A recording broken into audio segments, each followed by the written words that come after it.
Hello friends, आपका मेरे channel learning with निकेतन में स्वागत है और आपका डेली ऑडियो सेशन में भी स्वागत है। आज हम इस सेशन में एंजियोस्पर्मिक प्लांट स्टार्ट करेंगे, यानी कि आवृतबीजी पादप। चलिए तो शुरू करते हैं। जो आवृतबीजी पादप हैं वो क्या होते हैं, उनके पादपों के क्या लक्षण होते हैं, है ना। उसके साथ साथ हम आवृतबीजी पादपों का वर्गीकरण भी देखेंगे। तो चलिए शुरू करते हैं। आवृतबीजी यानी कि जिसे इंग्लिश में एंजियोस्पर्म कहते हैं, ये बीजकीय पादपों स्पर्मेटोफाइट्स का उपसंग यानी सब फाइलम है। इसके अंतर्गत आने वाले पादपों के बीज यानी सीड्स किसी खोल, भित्ति या फल में बंद होते हैं।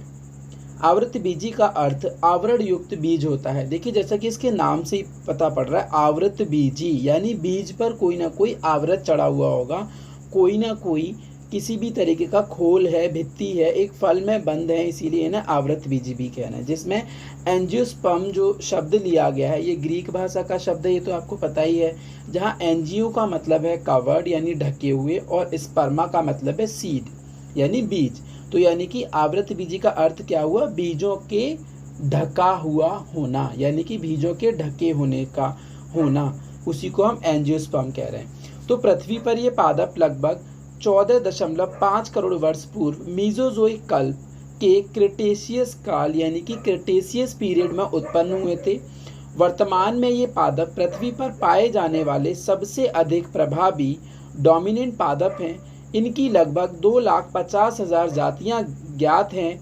आवृतबीजियों में विभिन्न प्रकार के वातावरण में रहने की अनुकूल की क्षमता सबसे अधिक होती है, अतः इनमें अधिक संरचनात्मक एवं क्रियात्मक विविधताएं पाई जाती हैं।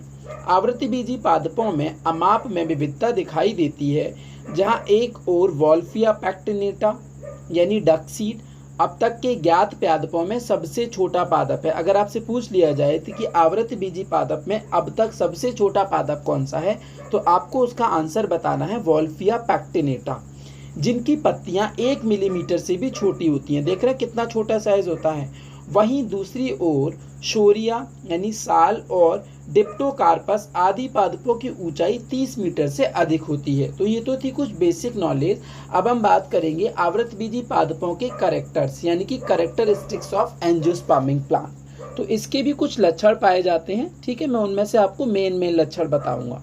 तो देखिए, सबसे पहले आवृतबीजी पादप विभिन्न प्रकार के वातावरणों में पाए जाते हैं। ये एक प्रकार के वातावरण में नहीं पाए जाते, जैसे जिसके उदाहरण हैं निम्फिया लोटस। देखिए, नाम से ही पता पड़ रहा है निम्फिया लोटस यानी जिसे जलीय कमल भी कहते हैं। हाइड्रेला, वेलिसनेलिया, वॉल्फिया आदि पादप अलवणीय जल, तालाबों एवं झीलों आदि में पाए जाते हैं। कुछ अन्य पादप उदाहरण एट्रिप्लेक्स, स्पॉर्टिना आदि समुद्र के तटों की क्षारीय रेत पर उगते हैं, जबकि जोस्टेरा थैलेसिया जैसे पादप समुद्र के क्षारीय जल में उगते हैं। तो एक चीज ध्यान रखिएगा कि आवृतबीजी पादप जो हैं ये एक प्रकार के वातावरण में नहीं पाए जाते, ये विभिन्न प्रकार के वातावरण में पाए जाते हैं। क्योंकि यहाँ मैंने अभी आपको बताया अलवणीय जल, तालाब, झील, उसके साथ साथ समुद्र के तटों के क्षारीय रेत पर भी उगते हैं और क्षारीय जल में भी उगते हैं। ये पादप स्थलीय आवासों पर भी सरलता से उगते हैं, जिसके एग्जाम्पल हैं फाइकस, मोरस, मैग्नीफेरा जिसे हम आम भी कहते हैं, आदि अन्य पादप नमी वाली मिट्टी में उगते हैं। इनका जड़ तंत्र, रूट सिस्टम व पर्णी प्रवाह, फॉलिएज शूट सुविकसित होता है, क्योंकि इन आवासों में जल पर्याप्त मात्रा में उपलब्ध होता है। अतः इन पादपों में वाष्पोत्सर्जन, ट्रांसपिरेशन को रोकने या कम करने के लिए कोई विशेष अनुकूल नहीं पाए जाते हैं। मरुस्थलीय डेजर्ट आवासों वाले पादपों में जल के अवशोषण को बढ़ाने एवं वाष्पोत्सर्जन को कम करने के अनुकूल पाए जाते हैं। उदाहरण नेरियम, कैलोट्रोपिस, बबूल।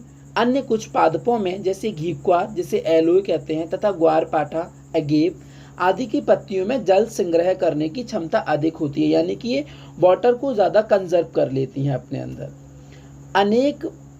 अनेक आवृतबीजी पादप उष्णकटिबंधीय वर्षा वाले वनों में अधिपादप एपीफाइट्स के रूप में उगते हैं। उदाहरण वेंडा ऑर्किड जिसे बोलते हैं, डिस्कीडिया रेप्लिसाना एक कीट बच्ची पादप है। अधिकांश आवृतबीजी पादप स्वपोषी ऑटोट्रॉफिक होते हैं, जबकि कुछ परजीवी पैरासाइट्स होते हैं। ये अपना पोषण अन्य पादपों के तने अथवा जड़ों से प्राप्त करते हैं। नियोटिया मोनोट्रापा जैसे अन्य कई पादप मृतोपजीवी सैप्रोफिटिक हुए हैं। ये अपना भोजन सड़े गले कार्बनिक पदार्थों अथवा ह्यूमस से प्राप्त करते हैं। जिन क्षेत्रों में नाइट्रोजन की कमी होती है, ये पादप नाइट्रोजन की पूर्ति हेतु कीटों का भी पाचन करते हैं। उदाहरण ड्रोसेरा, डिक्सीडिया, रेफ्लेसियाना, डायोनिया, नेफेंथीस। इन पादपों का पादप शरीर बीजाणुभित स्पोरोफाइट होता है जो जड़, तना एवं पत्ती में विभेदित होता है। इन पादपों में ऊतक तंत्र यानी कि टिश्यू सिस्टम पूर्णतः विकसित होता है तथा जाइलम एवं फ्लोएम में विभेदित होता है। ये दोनों मिलकर वेस्कुलर बंडल्स का निर्माण करते हैं और वेस्कुलर बंडल एक वलय में व्यवस्थित द्विबीजपत्रियों अथवा ग्राउंड टिश्यू या भरण ऊतक में बिखरे एक बीजीय पत्रियों हुए होते हैं। द्विबीजपत्रियों के वलय में वर्दी संवहन पूल यानी ओपन वेस्कुलर बंडल्स पाए जाते हैं, अर्थात जाइलम तथा फ्लोएम के मध्य कैम्बियम की पट्टी स्ट्रिप ऑफ कैम्बियम होती हैं। अतः द्विबीजपत्री पादपों में द्वितीयक वृद्धि सेकेंडरी ग्रोथ पाई जाती है। पुष्प में पादप के जननांग सेक्स ऑर्गन्स होते हैं जो एक रूपांतरित कायिक प्रवाह वेजिटेटिव शूट होते हैं। पुष्प के जनन अंगों में पुंकेसर यानी कि स्टेमन तथा अंडप कार्पल के समूह होते हैं। पुंकेसर में तंतु यानी फिलामेंट व परागकोश एंथर होते हैं। वास्तव में यह माइक्रोस्पोरोफिल लघु बीजाणुपूर्ण होते हैं। परागकोश में अर्धसूत्री विभाजन के पश्चात परागकणों का निर्माण होता है जो अपरिपक्व नर युग्मोद्भिद यानी कि मेल गैमेटोफाइट होते हैं। अंडप में अंडाशय यानी ओवरी, वर्तिका, स्टाइल तथा वर्तिकाग्र स्टिग्मा भाग होते हैं। यह मेगा स्पोरोफिल होते हैं यानी कि गुरु बीजाणुपर्ण होते हैं। अंडप के आधारीय भाग अंडाशय होता है। इसमें बीजांड ओव्यूल उत्पन्न होते हैं। बीजांड में मुख्य ऊतक द्विगुणित होता है। इसमें अर्धसूत्री विभाजन व फिर समसूत्री विभाजनों के बाद मादा युग्मोद्भिद फीमेल गैमेटोफाइट विकसित होता है। अधिकांश आवृतबीजी पादपों में मादा युग्मोद्भिद 7 कोशिकीय अथवा 8 केंद्रकीय 7 सेल्ड और 8 न्यूक्लिएटेड होता है। इनमें 3 प्रतिमुख कोशिकाएं एंटीपोडल सेल्स, 2 ध्रुवीय केंद्रक पोलर न्यूक्लियाई एवं 1 अंडक कोशिका एग सेल्स तथा 2 सहायक कोशिकाएं सिनर्जिड सेल्स होती हैं।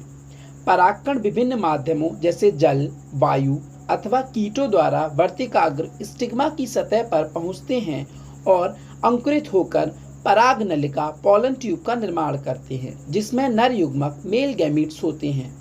निषेचन के समय एक नर युग्मक अंडे से संलेत होकर द्विगुणित युग्मज का निर्माण करता है जो भ्रूण में विकसित होता है। अतः आवृतबीजी में भी जीवन चक्र अनावृतबीजी के समान अद्विगुणित डिप्लोबायोटिक होता है। पादप के जीवन चक्र में जो निषेचन डबल फर्टिलाइजेशन होना उसकी एक महत्वपूर्ण विशेषता है। इसकी खोज नवाश्चिन 1898 ने की थी यानी 1898 ने की थी।